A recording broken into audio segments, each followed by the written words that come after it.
Ladies and gentlemen, before us is an opportunity that the state of Alaska cannot afford to miss. Sitting on the North Slope right now is enough natural gas to produce billions of dollars a year, the kind of money that we need to bring new state revenue to the state and mend some gaping holes in our deficit in a time of fiscal uncertainty. What we want to do is present to you two arguments in support of a liquefied natural gas pipeline. The first argument is that the LNG pipeline is full of economic opportunity, and the second argument is that now is the time to invest in the liquefied natural gas pipeline. Let's delve into that first argument. First, the natural gas pipeline is full of economic opportunity.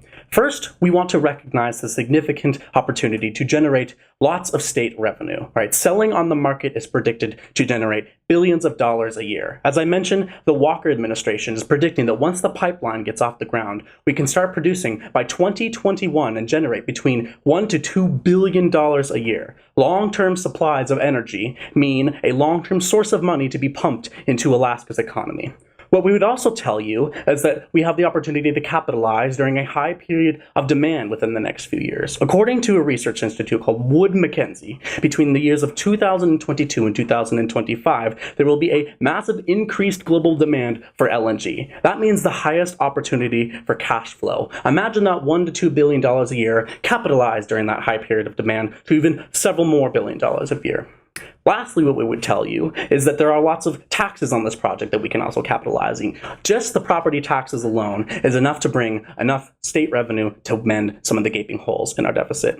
We'd also tell you that there's an opportunity for jobs to be brought to the state. Design and construction will create thousands of jobs over a period of a couple decades, and that's just good for Alaskans.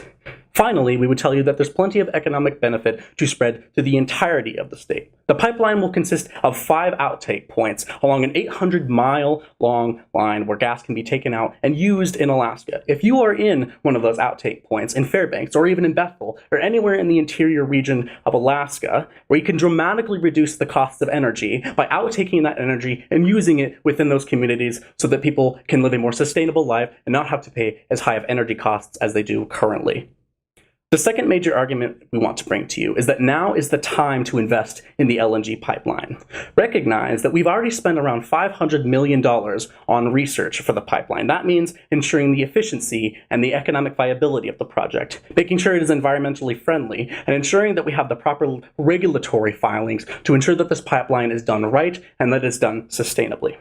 But to capitalize on our economic efficiency, we have to get this pipeline off the ground here and now. I first told you that there is an increased demand within the years 2022 and 2025. That means a highest opportunity for cash flow, and that is lost if we do not act now. But also, we would tell you that we've got third-party investors who don't have competing projects and can accept lower rates of returns than the producers. People want to invest now and get this resource on the market. The cost of waiting is that development, borrowing, and production costs rise and renders the pipeline significantly less economical. The second thing we would also tell you is that we have a current susceptible loss of interest from other producers. And the reason for that is because we haven't been terribly keen to plant our feet into the project, and therefore that means that a lot of people are unsure as to whether or not the project is going to be economically viable. This is a lot of the fodder that the anti-LNG people want to throw at us. What we would tell you is that if we invest now, put our full force into the project, those producers no longer have an excuse to back out of the project. If we put our feet into the project now, just as they would like to, we can capitalize on the academic benefits that we could currently bring to the state. That is exactly why we need to support this motion. We have to throw our full force behind the pipeline to ensure that investors are equally committed to turning the greatest untapped resource into the state into a booming and fruitful industry.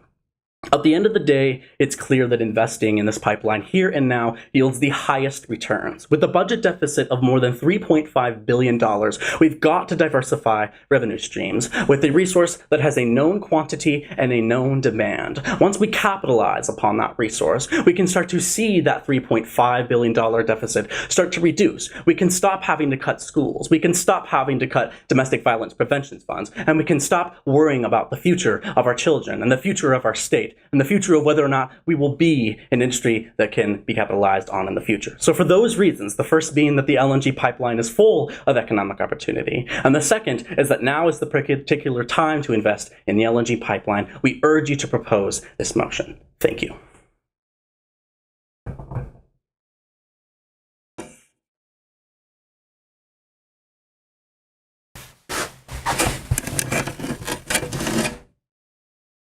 It's about time that Alaskans started learning from the mistakes of the past, because history repeats itself, and the more that we understand and learn from those mistakes, the better our futures will be. And that comes specifically when we're talking about whether or not the state of Alaska should build a gas pipeline.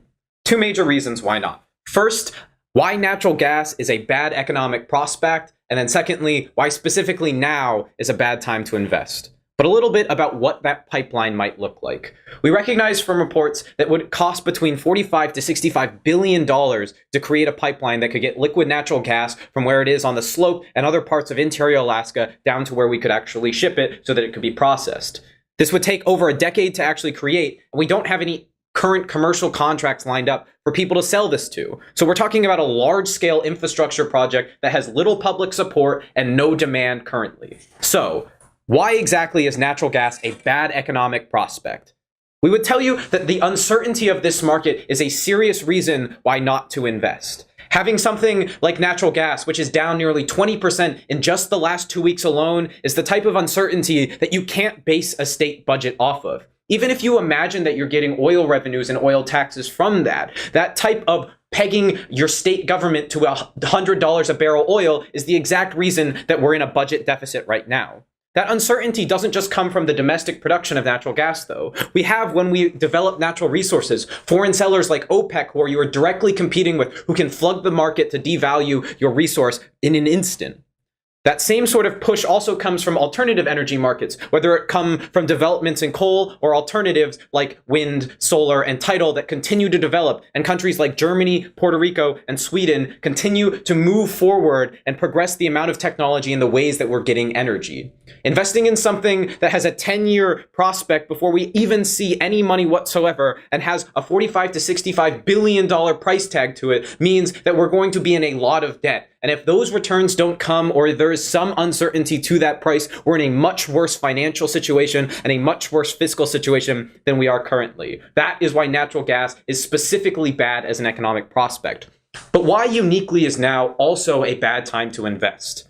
We've already put in $500 million into this project in the basic plannings and logistics stages.